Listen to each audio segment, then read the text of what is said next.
Hi, I'm Gary Hafer, a college professor for 26 years, father, husband, and extreme Weber griller.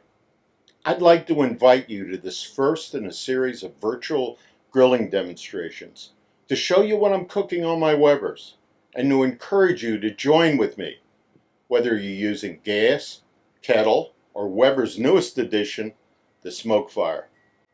You may have noticed I omitted food tasting from my description. In this turbulent time, we unfortunately can't share this experience in person. Many of us have suffered great loss. All of us have been adversely affected in one way or another. Yet in this process, I hope you have rediscovered the joy of the backyard and of family.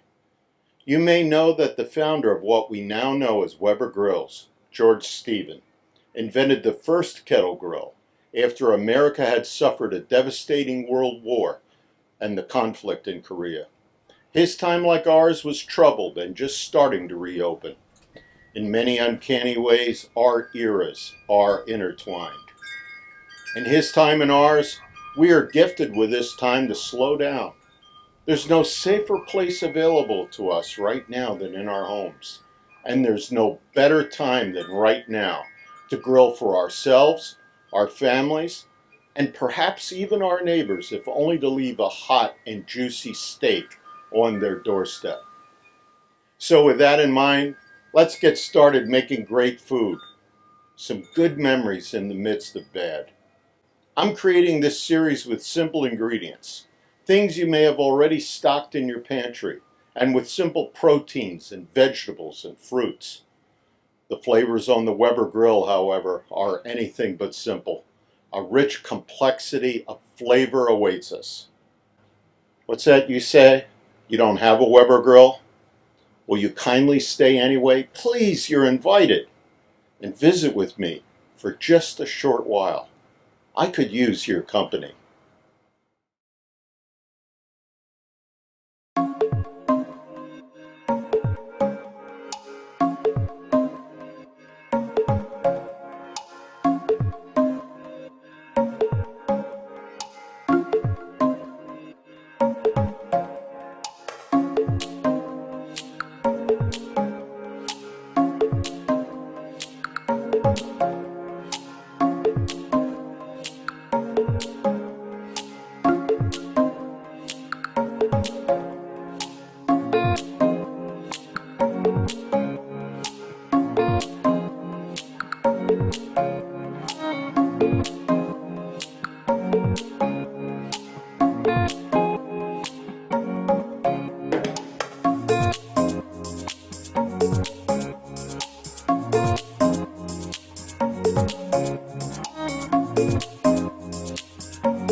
Here's a quick tip. If your chicken is already frozen, you can safely thaw it if you place it in a cast iron skillet. This is a skillet that I have. That's old. I don't use it for anything else.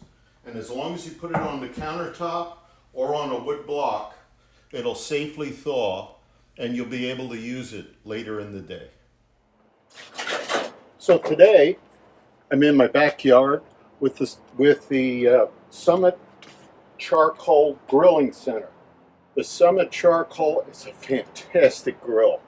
It's the best charcoal grill I've ever used. I love all my kettles, but the Summit is in a class all by itself.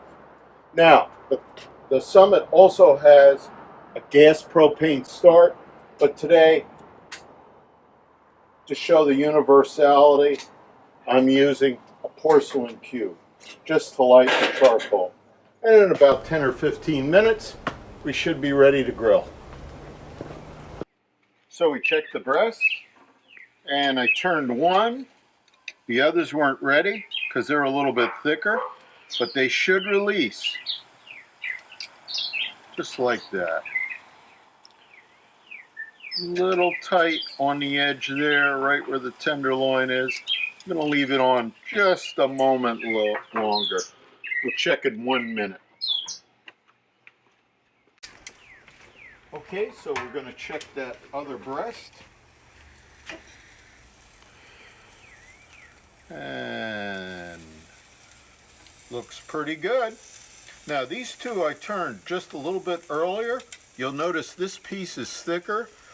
Sometimes it's a good idea to flatten the breast beforehand, but I didn't because I forgot.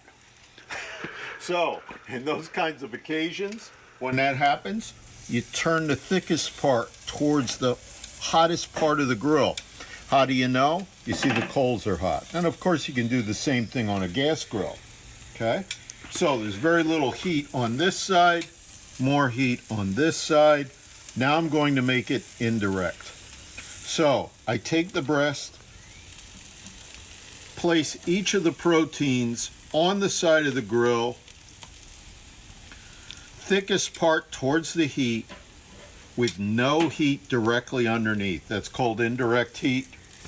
Do the same thing over here. You'll notice the potatoes have been made that way, those little red potatoes. And I can always put extra dressing on at the end if I so desire. Now I just want to maintain the temperature. It's around 225 to 250. That's pretty good. I didn't use any smoke this time because with chicken breast it's very, very close.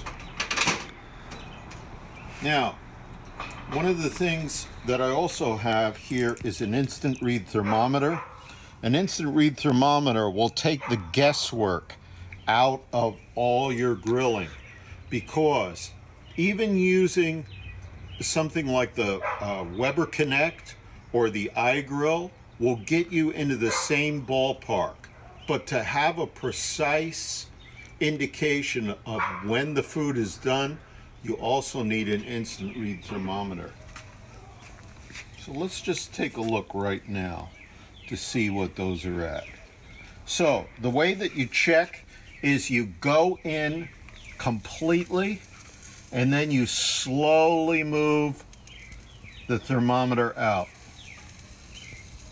And that's the true temperature. So I'm getting about 118 on that thicker breast. About 114 or 115 on this one, and the last one I pulled out, which I'm going to rotate right now,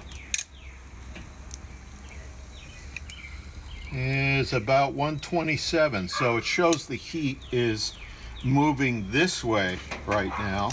So I'm going to swap positions, move the thicker breast over on this side and a little bit closer to the heat, so that I can get everything done just about at the same time.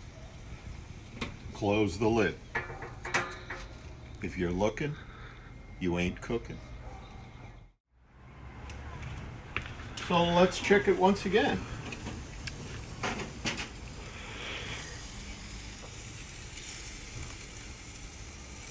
And we're at about 150, which is excellent. So what I'm going to do is I'm going to pull that and never put it back in the marinade. And I made some little red potatoes, which will also include. One quick check. Yep, 155. USDA says 165. However, there will be extra cooking on the way back from the grill. See you inside.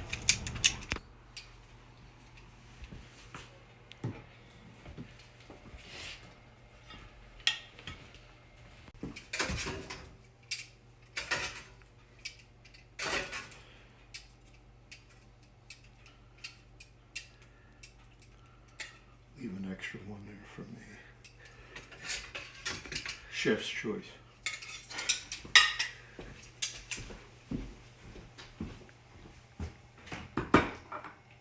I'll see you next time on the grill.